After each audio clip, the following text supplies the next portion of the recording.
Tenía 72 años cuando mi esposo de 5 décadas se levantó en aquella sala de audiencias y juró, con la mano en el pecho, que yo nunca había hecho nada más que gastar su dinero. Él no sabía que yo había guardado cada recibo, cada comprobante, cada prueba de los 40 años en los que sostuve a esa familia mientras él fingía ser el proveedor. El silencio que cayó cuando la verdad salió a la luz fue tan denso que podía sentir su peso sobre mis hombros. Deja en los comentarios desde qué país estás viendo este video. Quiero saber de dónde son. Nunca olvidaré aquel momento. Estaba sentada en esa silla dura, de madera vieja y barniz descascarado, en la sala de audiencias del juzgado. Mis manos temblaban, pero no de miedo. Temblaban de una rabia contenida que había tragado durante tantos años que ya se había vuelto parte de mí, como una piedra en el estómago que aprendes a cargar. Mi esposo, Antonio, estaba al otro lado de la sala. Tenía 74 años, pero aún mantenía esa postura erguida, ese aire de quien se cree dueño de la verdad. Traje gris bien planchado, corbata vino, cabello blanco peinado hacia atrás con gel. Siempre fue vanidoso, siempre se preocupó por la apariencia. Gerente de banco jubilado, respetado en la comunidad, miembro de la Asociación de Colonos, todo el mundo lo admiraba. Y entonces habló. Me miró fijamente a los ojos, con ese desprecio que yo conocía tan bien, y dijo fuerte, para que todos oyeran: Su señoría, esta mujer nunca trabajó un solo día en su vida. Durante 50 años de matrimonio, yo la mantuve, pagué todas las cuentas, puse comida en la mesa, le di techo, ropa, todo. Y ahora quiere la mitad de lo que es mío. ¿La mitad de mi sudor? Sentí que el estómago se me revolvía, no de tristeza, sino de una indignación tan profunda que mis dedos se pusieron blancos de tanto apretar el asa de mi bolsa negra de piel, esa que mi nieta me había regalado la Navidad pasada. A mi lado, la licenciada Cecilia, mi abogada, una mujer de unos 40 años, cabello castaño recogido en un chongo, puso su mano en mi brazo. Yo sabía lo que ese toque significaba. Calma, doña Mercedes, ha llegado nuestra hora. Porque pude haber gritado ahí mismo, pude haberme levantado de esa silla y lanzarle todo a la cara. Los 40 años costureando para afuera, despertándome a las 4 de la mañana para terminar vestidos de fiesta, trajes, pantalones, dobladillos interminables. Pude haber contado cuántas noches pasé en vela en la máquina Singer vieja que mi madre me dejó de herencia, cosiendo hasta que mis dedos sangraban, porque los pedidos no paraban y el dinero de él nunca era suficiente. Pude haber gritado sobre las veces que llegaba a casa con olor a perfume barato, con excusas baratas sobre juntas que duraban hasta la medianoche, mientras yo terminaba un vestido de novia más para entregar al día siguiente. Pero no dije nada. Solo respiré profundo. Miré alrededor de esa sala. El olor a humedad mezclado con café recalentado. El aire acondicionado viejo rechinando en la esquina, goteando agua en una cubeta de plástico. Las paredes pintadas de un verde descolorido, pelándose en algunos puntos. El juez, un hombre de unos 60 años, cabello canoso, lentes de graduación gruesa, anotaba algo con una pluma azul. Mis ojos se fijaron en esa pluma. Era igual a la que yo usaba para anotar los pedidos en mi libretita. ¿Cuántos cuadernos no llené a lo largo de 40 años? ¿Cuántos nombres, cuántos vestidos, cuántos montos? Todo anotado meticulosamente, porque aprendí desde temprano que una mujer necesita protegerse. Mi madre siempre decía: Mercedes, guarda todo. Un día vas a necesitar demostrar que existes. Y tenía razón. El juez levantó la vista del papel, se acomodó los lentes y miró a Antonio. Mi esposo estaba sentado con ese aire de superioridad, como si ya hubiera ganado el caso antes de empezar. Siempre tuvo esa pose: gerente de banco, hombre de respeto, proveedor de la familia. Esa era la narrativa que le vendió a todo el mundo durante 50 años. Señor Antonio, dijo el juez con una voz cansada, de esas de quien ya ha visto tanta mentira en la vida que ya nada le impresiona. ¿Usted está afirmando bajo protesta de decir verdad que su esposa nunca trabajó durante el matrimonio? Antonio ni lo dudó. Se acomodó en la silla, se pasó la mano por el cabello blanco impecablemente peinado y respondió con esa convicción irritante que siempre me hizo querer gritar. Exactamente, su señoría. Ella se quedaba en la casa. Yo era el que pagaba todo. Luz, agua, teléfono, el súper, el seguro de gastos médicos. Todo. Tengo los comprobantes aquí, si usted gusta verlos. Todo a mi nombre. Todo de mi cuenta.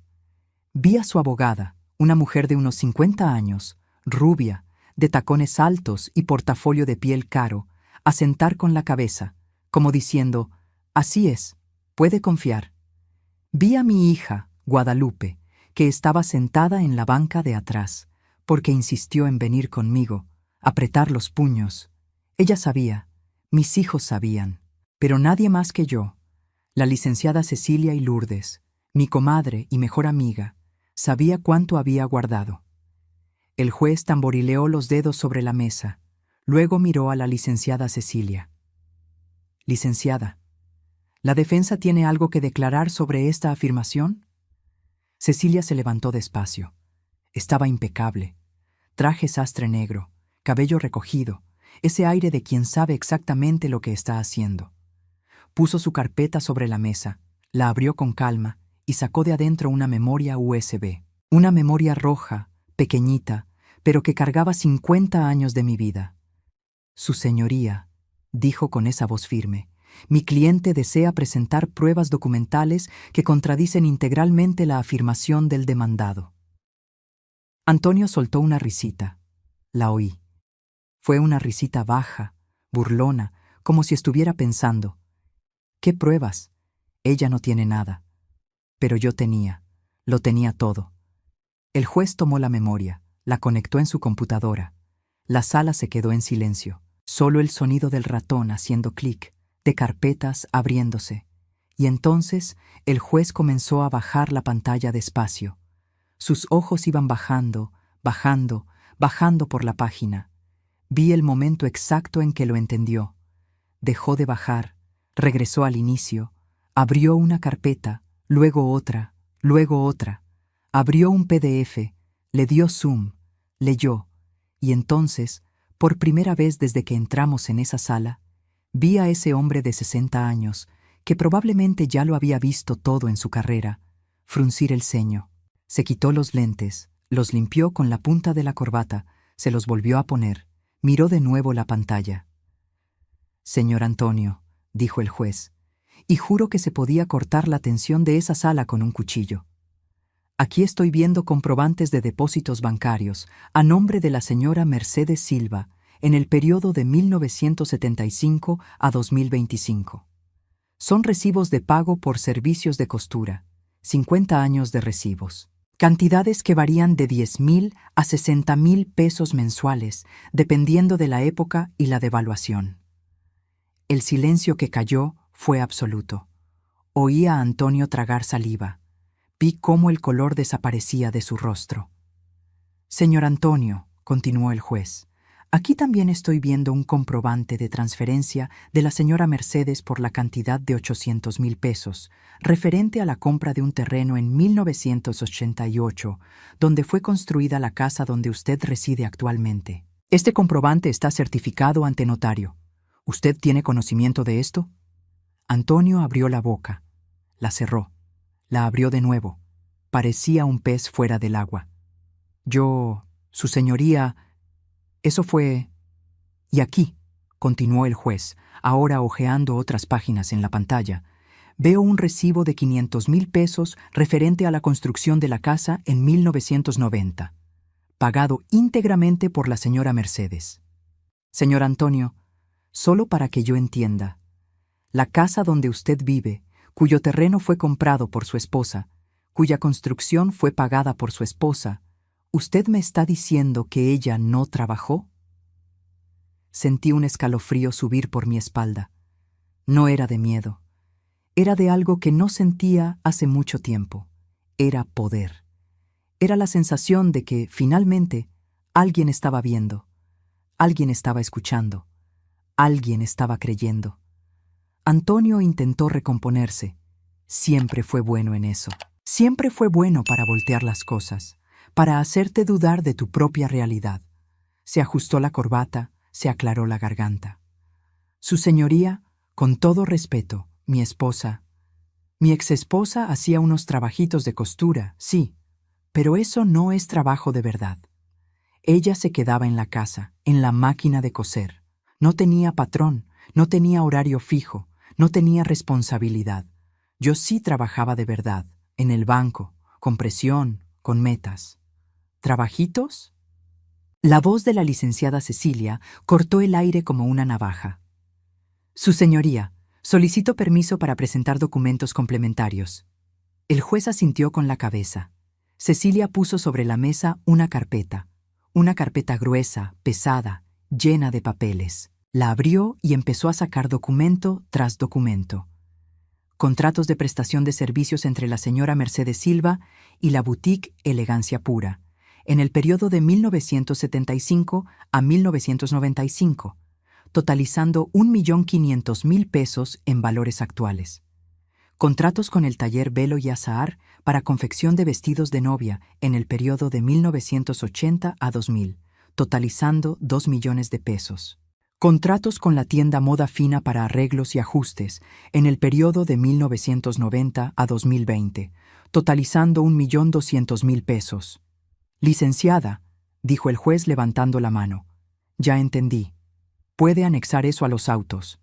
Miró a Antonio de nuevo, y esta vez vi algo diferente en los ojos de ese juez. Vi indignación. Señor Antonio, usted vino a esta audiencia bajo protesta de decir verdad y mintió. Usted no solo mintió, sino que intentó descalificar el trabajo digno de una profesional que sostuvo financieramente a esta familia durante décadas, mientras usted... Déjeme ver aquí en los estados de cuenta... Ah, sí, mientras usted gastaba, según los documentos que también están aquí, un promedio de 20.000 pesos mensuales en restaurantes, bares y viajes que no coinciden con sus registros de trabajo en el banco. Listo. Cayó la bomba. Yo no sabía eso. Cecilia no me lo había contado. Ella había investigado por su cuenta, había escarbado hondo y lo había encontrado. La abogada de Antonio se levantó, intentando protestar, pero el juez levantó la mano de nuevo.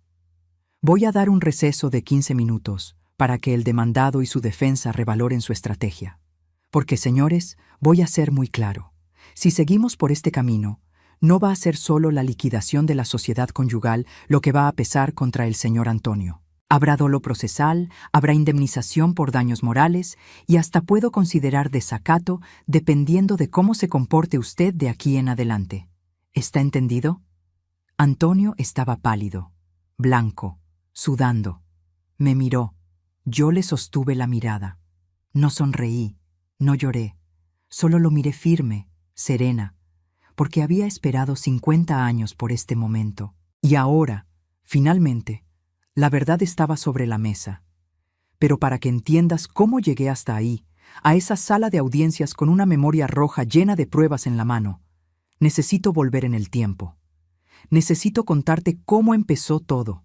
Conocí a Antonio en 1973. Yo tenía 20 años. Acababa de terminar el curso de corte y confección en el que mi madre me había inscrito a los 15 años. Mi madre, doña Esther, era lavandera. Trabajaba para las familias ricas de Guadalajara, lavando y planchando ropa de sol a sol. Ella nunca estudió, nunca tuvo nada propio, vivía dependiendo de los patrones, y siempre me decía, Mercedes, tú no vas a ser como yo, tú vas a tener una profesión, tú vas a tener independencia. Ella juntó dinero durante años para pagarme ese curso. Era en un taller pequeño, en el centro de la ciudad. La dueña, doña Marieta, era una costurera famosa. Ella me enseñó todo, cómo cortar tela, cómo hacer moldes, cómo coser a mano y a máquina, cómo hacer acabados perfectos. Aprendí rápido, tenía gracia para eso. Mis manos eran ágiles, mis ojos atentos a los detalles. Cuando terminé el curso, a los 18 años, empecé a costurar para afuera. Mi madre me dio su máquina Singer, esa que le habían regalado de bodas. Era una máquina antigua, pesada, pero funcionaba perfectamente. Monté un rinconcito en el cuarto que compartía con mis 2 hermanas menores y empecé. Los primeros encargos vinieron de las vecinas. Dobladillos de pantalones, arreglos sencillos, pero pronto los pedidos fueron aumentando. Vestidos, faldas, blusas. Cobraba barato porque era principiante, pero el trabajo era bueno. Las clientas regresaban y traían a otras. Fue en una fiesta de San Juan, en casa de una clienta, donde conocí a Antonio. Él tenía 22 años, era bancario junior, trabajaba en el Banco Nacional. Era guapo, tenía ese aire educado, formal. Usaba traje incluso en el calor, cabello siempre arreglado. Me conquistó. No voy a mentir. Era gentil conmigo, me trataba con respeto, me llevaba a caminar a la plaza, me presentaba a sus amigos. Anduvimos un año.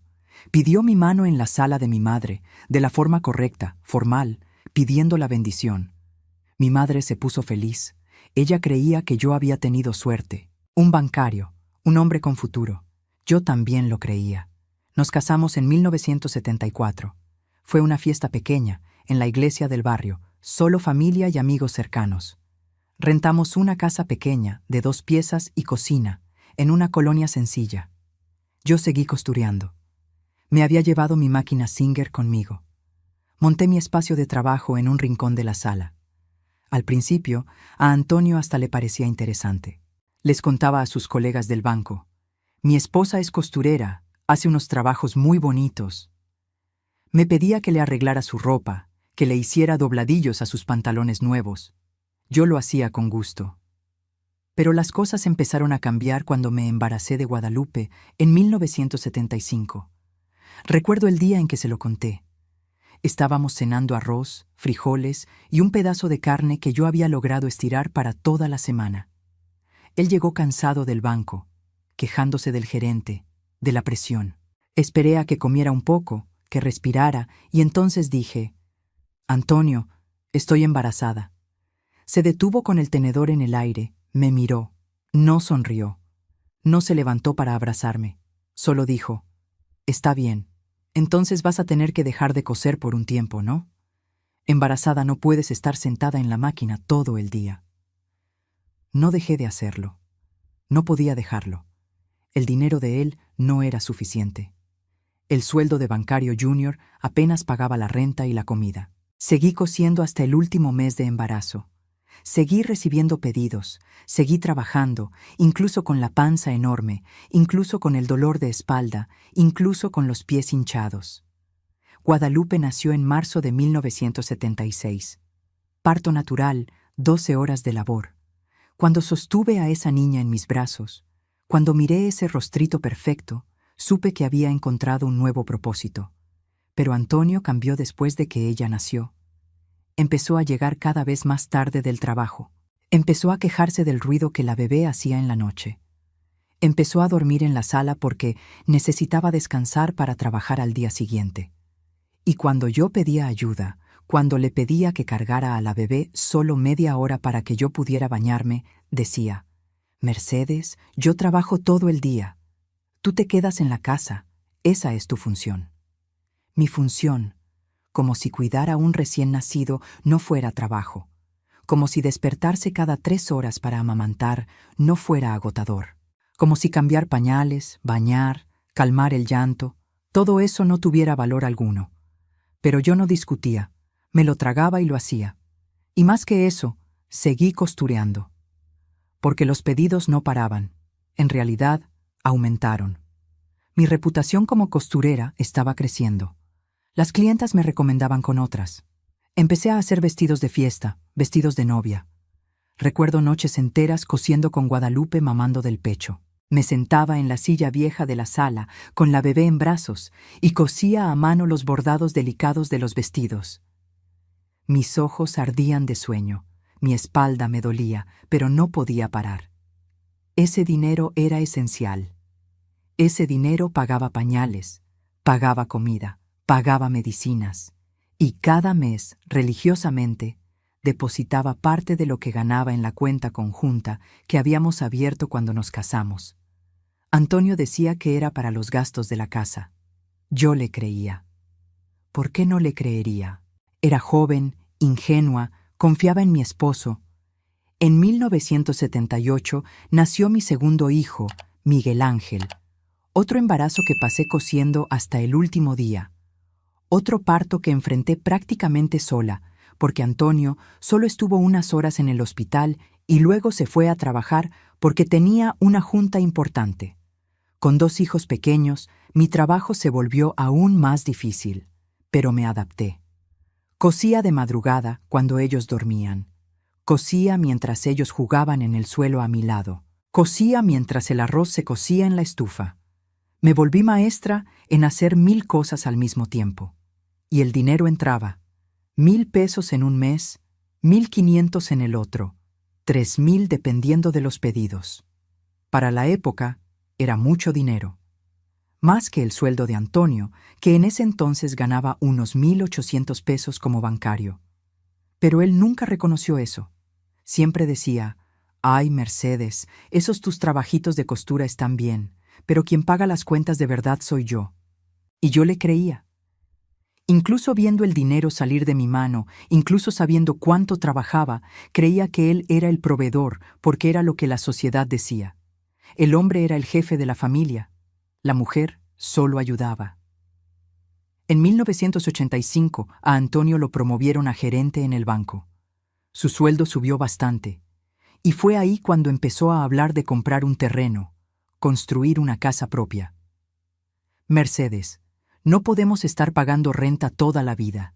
Necesitamos tener algo nuestro, algo que dejarle a nuestros hijos. Estuve de acuerdo. Claro que estuve de acuerdo.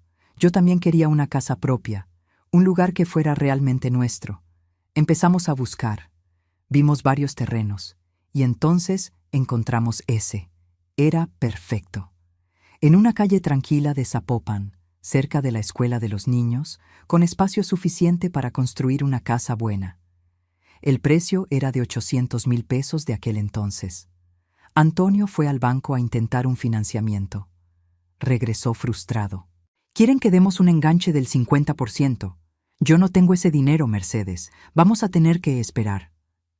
Fue cuando dije, «Yo lo tengo». Me miró sorprendido. «¿Tú tienes qué?»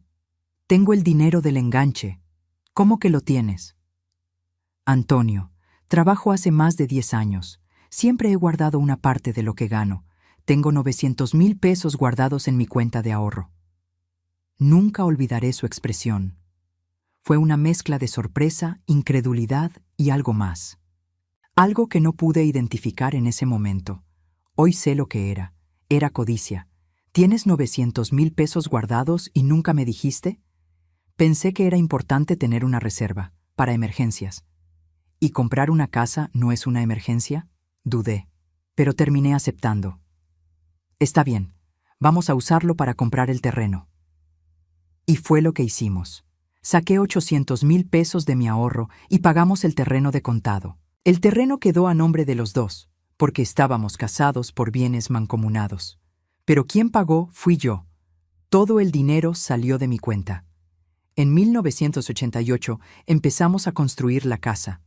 Antonio dijo que iba a pagar la construcción con su sueldo. Pero 3 meses después vino con la excusa de que el dinero andaba corto, que había tenido gastos inesperados en el banco, que necesitaba mi ayuda. Solo esta vez, Mercedes, solo para terminar la construcción. Luego te lo devuelvo. Nunca me lo devolvió.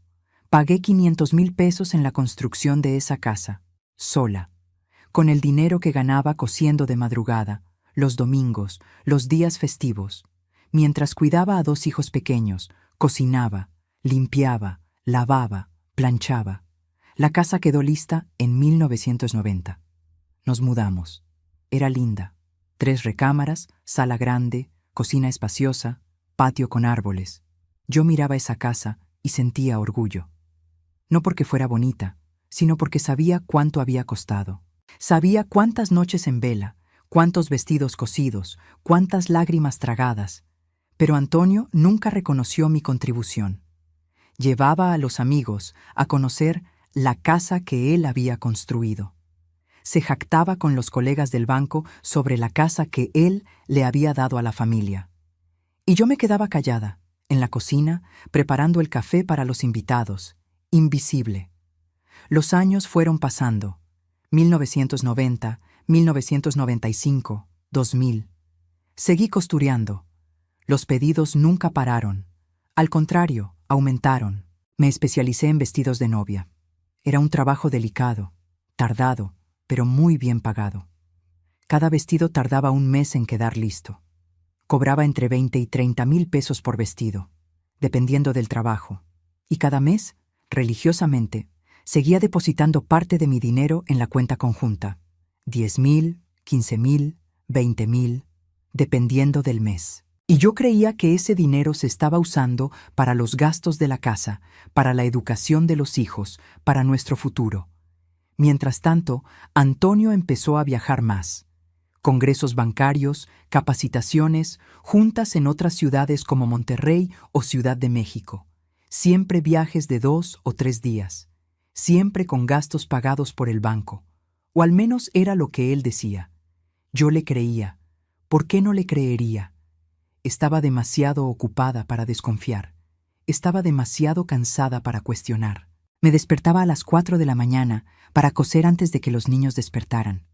Me detenía para hacer el desayuno, llevar a los niños a la escuela, regresar, coser hasta el mediodía, hacer la comida, recoger a los niños, ayudar con la tarea, coser un poco más, hacer la cena, arreglar la casa. Y cuando finalmente caía en la cama exhausta, Antonio estaba ahí, picándole al celular, riéndose de algo. ¿Con quién estás hablando?, preguntaba a veces. Colegas del banco, respondía sin siquiera levantar la vista. Yo no insistía, no porque confiara plenamente, sino porque estaba demasiado cansada para pelear. Llegaron los años 2000. Mis hijos crecieron. Guadalupe se graduó de pedagogía, Miguel Ángel de ingeniería. Estaba orgullosa. Había logrado ayudar a pagar los estudios de los dos. Porque sí, yo ayudé. Mucho. La universidad era cara, los libros eran caros, el material era caro, y siempre que necesitaban algo, era a mí a quien venían, porque el papá decía que no podía, que el dinero estaba corto. En 2005, Guadalupe se casó. Quería una boda bonita, sencilla, pero bonita. Me pidió que le hiciera su vestido. Lo hice con todo el amor del mundo. Un vestido blanco, de encaje, con bordados delicados. Me tomó 2 meses terminarlo. No le cobré nada, claro. Era mi hija, pero todo el resto de la boda ayudé a pagarlo. La fiesta, el banquete, la decoración. 300,000 pesos, la mitad del costo la pagué yo. Antonio pagó la otra mitad, quejándose por cada centavo gastado. En 2008, Miguel Ángel se casó también. Otra boda, otros gastos, otros 250,000 pesos de mi parte. Yo tenía 55 años. Mi cuerpo ya reclamaba el trabajo pesado. Mis manos me dolían de tanto coser. Mi vista estaba cansada.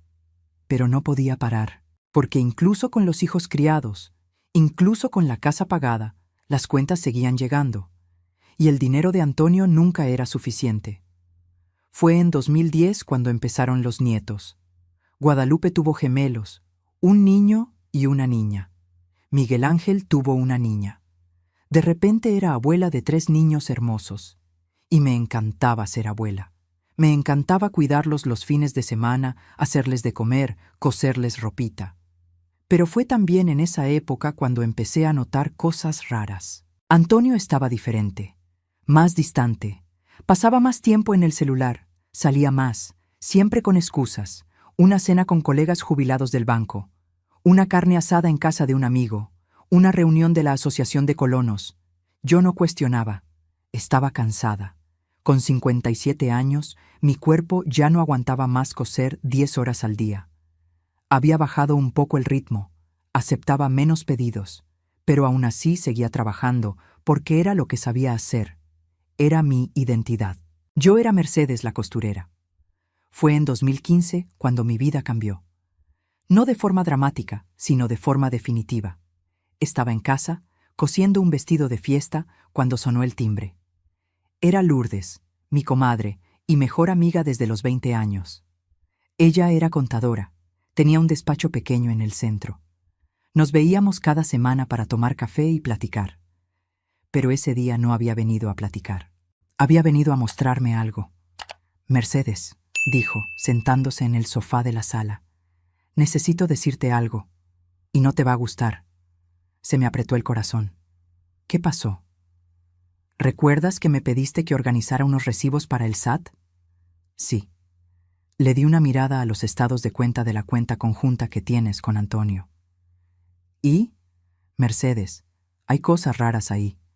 Retiros grandes en efectivo, pagos en hoteles, restaurantes caros. Siempre los mismos fines de semana. Siempre en cantidades altas. Sentí que el suelo desaparecía bajo mis pies. ¿Qué estás queriendo decir? Lourdes tomó mi mano.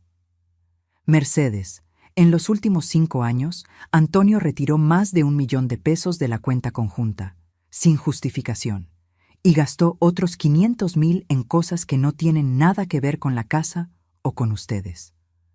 No pude hablar, solo la miré, sintiendo cómo las lágrimas me quemaban los ojos.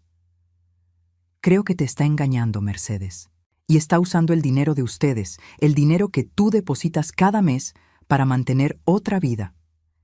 En ese momento, todo tuvo sentido. Los viajes constantes, las excusas baratas, el desinterés por mí, los celulares escondidos, todo. ¿Qué hago?, pregunté, y mi voz estaba rota. Documentas todo, cada recibo, cada depósito, cada comprobante, todo, y buscas a un abogado, porque si está haciendo esto ahora, imagina lo que puede hacer después. Necesitas protegerte. Pasé los siguientes meses en shock, pero también en acción. Con la ayuda de Lourdes, empecé a juntar todo, cada recibo de costura que había guardado durante 40 años, cada comprobante de depósito, cada contrato con las tiendas y talleres, cada factura, todo. También empecé a observar a Antonio, y cuanto más observaba, más veía. Los mensajes en el celular que escondía, las llamadas que contestaba afuera de la casa, la ropa nueva que compraba, el perfume diferente que usaba. En 2018 descubrí quién era ella. No fue difícil. Bastó conseguir a Antonio en una de esas cenas con los amigos. Fue a encontrarse con una mujer de unos 50 años, rubia, bien vestida. Cenaron en un restaurante caro en Andares, luego se fueron a un hotel. No lo confronté ese día, solo regresé a casa, me senté en mi máquina Singer y cosí. Cosí hasta que mis dedos me dolieron, cosí hasta que no pude ver bien. Y cuando finalmente me detuve, sabía lo que tenía que hacer. Al día siguiente, busqué a la licenciada Cecilia. Lourdes me había dado su contacto. Ella era especialista en divorcios, principalmente en casos complicados. Tenía fama de ser dura, inflexible, de no dejar pasar nada. Agendé una cita. Fui sola, un día en que Antonio estaba en el banco arreglando cosas de su pensión. El despacho de la licenciada Cecilia estaba en un edificio de oficinas en el centro, 8º piso. Oficina grande, escritorio de cristal, estante lleno de libros de derecho. «Siéntese, doña Mercedes», dijo, señalando la silla de piel frente al escritorio. «Cuéntemelo todo, y cuando digo todo, es todo. No esconda nada, no escatime detalles». Y se lo conté. Le conté de los 50 años de matrimonio, de los 40 años costureando, del dinero que había depositado en la cuenta conjunta, del terreno que compré, de la casa que construí, de las traiciones, de los gastos escondidos. Se lo conté todo. Cecilia fue anotando. Cuando terminé, puso la pluma sobre la mesa, cruzó los dedos y me miró a los ojos.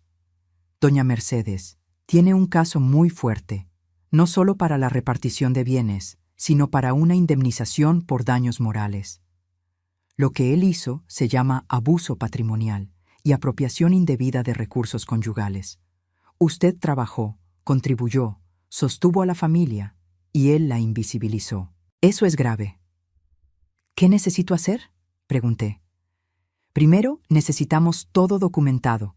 Estados de cuenta, comprobantes, recibos, contratos, todo. Segundo, necesitamos testigos. Alguien que pueda confirmar que usted siempre trabajó. Tercero, Voy a contratar a un investigador privado para documentar sus traiciones. ¿Investigador privado? Me asusté. Doña Mercedes, si queremos ganar este caso, necesitamos tener pruebas irrefutables. ¿Y las vamos a tener? En los meses siguientes fue la guerra. Guerra silenciosa, pero guerra. Cecilia contrató al investigador, un hombre discreto que siguió a Antonio durante semanas. Fotografió, filmó, documentó todo y descubrió. Antonio tenía una amante hacía 10 años. 10 años. Una mujer de 50 y tantos años, divorciada, sin hijos. La llevaba a restaurantes, hoteles, viajes. Pagaba la renta de su departamento, pagaba sus cuentas, todo con el dinero de la cuenta conjunta, con mi dinero. Cuando Cecilia me mostró las fotos, sentí algo extraño. No fue dolor, no fue ni siquiera rabia, fue alivio, porque ahora tenía la certeza. No estaba loca, no me estaba inventando cosas, tenía razón todo el tiempo. Doña Mercedes, dijo Cecilia, lleva con ella al menos 10 años. Según lo que el investigador averiguó, se conocieron en una fiesta de jubilación de un colega suyo. Empezó como una aventura, se volvió una relación. Quiero el divorcio, dije, y mi voz no tembló. Va a tener su divorcio, y va a tener todo lo que es suyo por derecho.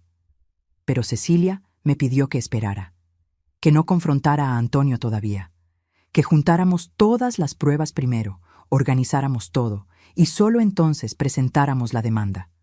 Si lo hacemos de la forma correcta, ni siquiera va a saber qué le pasó. Y fue exactamente lo que hicimos.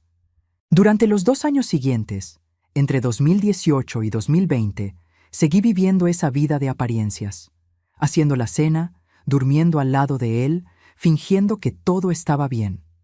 Mientras tanto, Cecilia armaba un expediente completo, estados de cuenta, comprobantes, contratos, fotos, videos, conversaciones.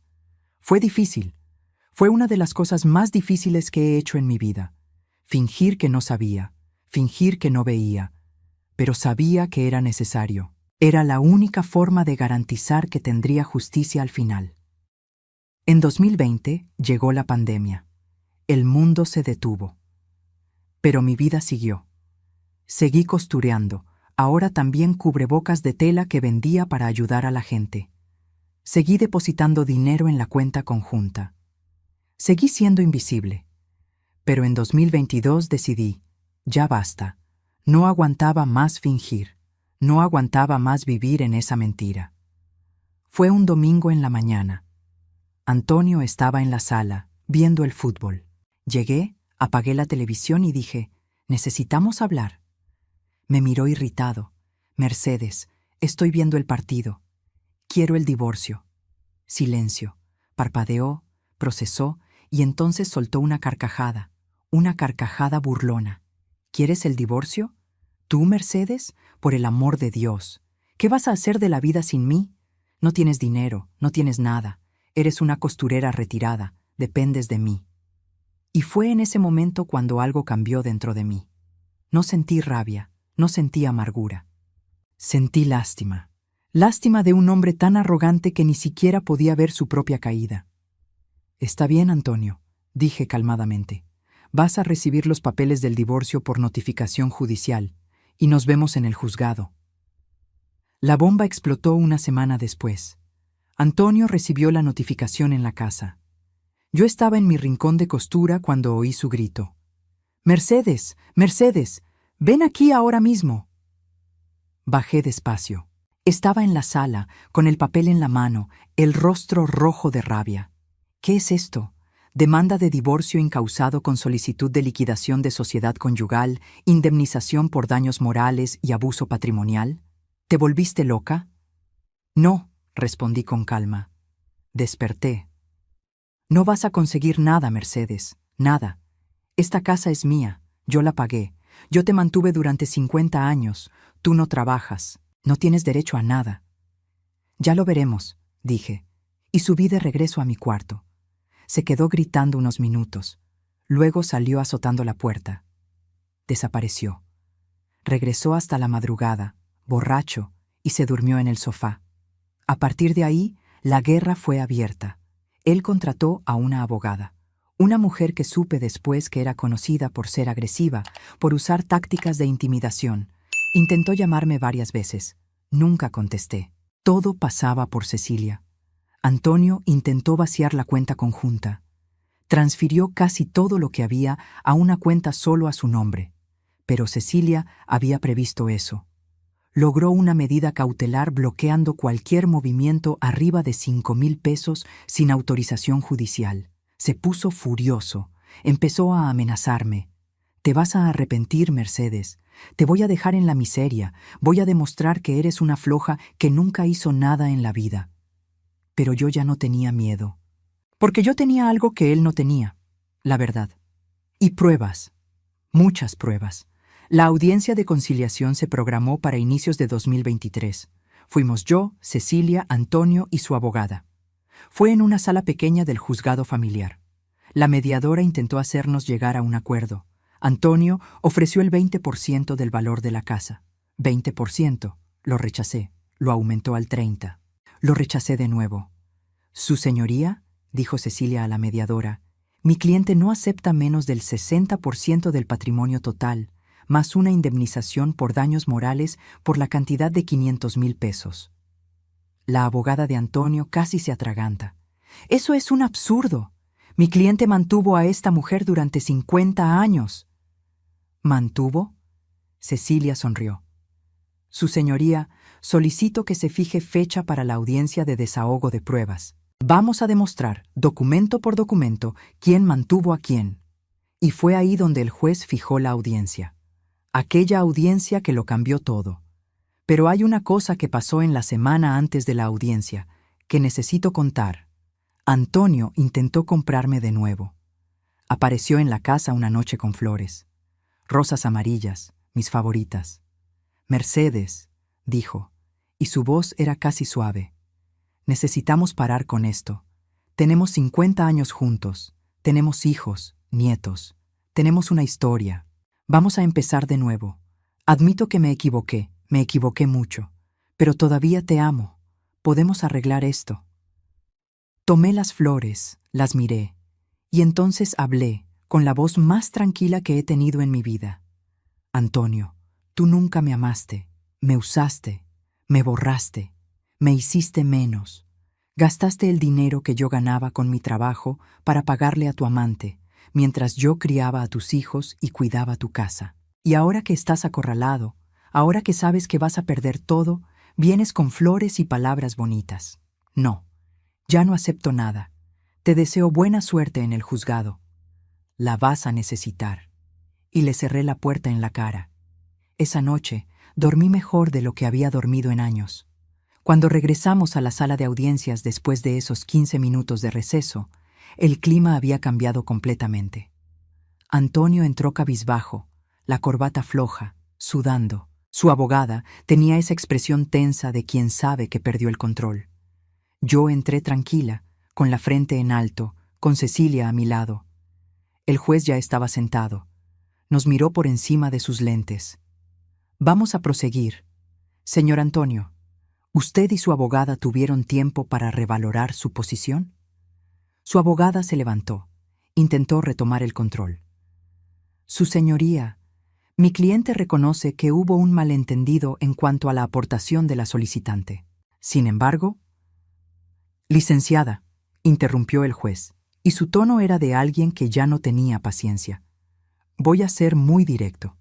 Pasé los últimos 15 minutos analizando los documentos que la defensa de la solicitante presentó, y tengo algunas conclusiones». Miró a Antonio. «Señor Antonio, usted mintió bajo protesta. Usted intentó descalificar el trabajo de una profesional respetada que sostuvo a esta familia durante décadas. Y más, según los estados de cuenta que están aquí, usted desvió recursos conyugales para fines personales, incluyendo el mantenimiento de una relación extramarital». La sala se quedó en silencio absoluto. «Eso no es solo mala fe, eso es crueldad, y yo no voy a solapar eso». Se dirigió a la abogada de Antonio. «Licenciada, voy a dar una última oportunidad a su cliente. O acepta una propuesta justa, que reconozca la aportación de la señora Mercedes, o voy a juzgar esta acción con base en lo que vi aquí, y le garantizo que la sentencia no será favorable. Además de la repartición desproporcional, otorgaré una indemnización por daños morales por una cantidad considerable. ¿Está claro? La abogada tragó saliva. Le susurró algo al oído a Antonio. «Su señoría, ¿podemos tener unos minutos para hablar con la contraparte?» 5 minutos. Salimos al pasillo. Cecilia me llevó a un cuartito vacío. Lo logró doña Mercedes. Se rompió. 2 minutos después, la abogada de Antonio tocó la puerta. «Mi cliente acepta el 60% del patrimonio para la señora Mercedes. Acepta pagar 500,000 de indemnización por daños morales». Cecilia me miró. Lo pensé. Pensé en los 50 años, en las madrugadas costureando, en el dinero desviado, en las humillaciones. «No». La abogada parpadeó. «¿Cómo que no? 60% del patrimonio, 500,000 de indemnización, y que firme un documento reconociendo públicamente que siempre trabajé, que contribuí financieramente y que sus alegaciones fueron falsas». La abogada salió. Regresó 2 minutos después. «Acepta». Y fue así.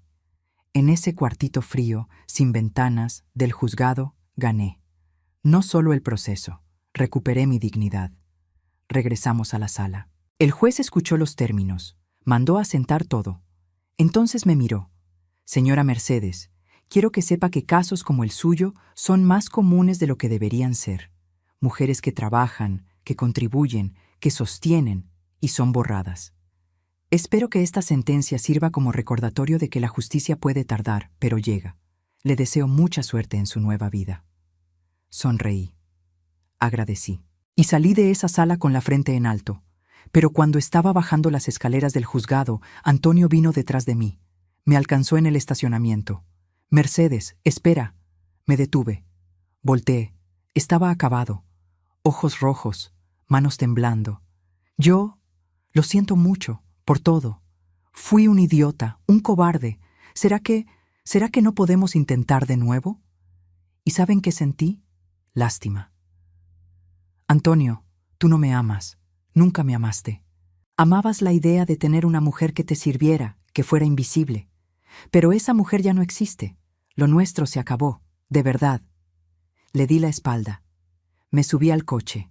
Cerré la puerta. Sujeté el volante. Y finalmente dejé que las lágrimas cayeran. Pero no eran lágrimas de tristeza. Eran de liberación. Estaba libre. Hoy, 2 años después de esa audiencia, mi vida es completamente diferente. Recibí mi parte del patrimonio. Compré un departamento pequeño, solo mío, cerca de la casa de mi hija Guadalupe. Es un lugar acogedor, con un balcón donde puse mi máquina Singer. Sí, todavía coso, no por necesidad, sino por placer. Hago ropita para mis nietos, coso para algunas amigas, pero ahora lo hago porque quiero, no porque tengo que hacerlo. Mis hijos me apoyaron durante todo el proceso. Guadalupe me dijo que siempre supo que yo trabajaba mucho, que siempre admiró mi fuerza. Miguel Ángel me pidió perdón por no haberme dado cuenta antes de cuánto me minimizaba su padre.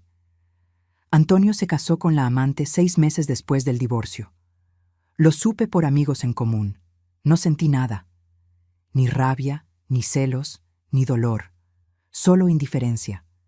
Intentó acercarse a los hijos, pero la relación quedó fracturada. Ellos no pueden perdonar las mentiras, la forma en que me trató.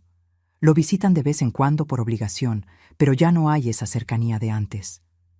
En cuanto a mí, estoy viviendo. De verdad. Por primera vez en 50 años, estoy viviendo para mí. Tomo clases de pintura en una escuela cerca de casa. Viajo con Lourdes a Puerto Vallarta cada verano. Leo los libros que siempre quise leer. Veo las películas que siempre quise ver. ¿Y saben qué es lo más increíble? Descubrí quién soy. Durante todos estos años fui la esposa de Antonio, la madre de Guadalupe y de Miguel Ángel, la abuela de los nietos, la costurera. Pero nunca fui solo Mercedes. Ahora lo soy. Soy Mercedes. Tengo 72 años. Sobreviví a un matrimonio abusivo. Trabajé toda la vida y fui invisibilizada.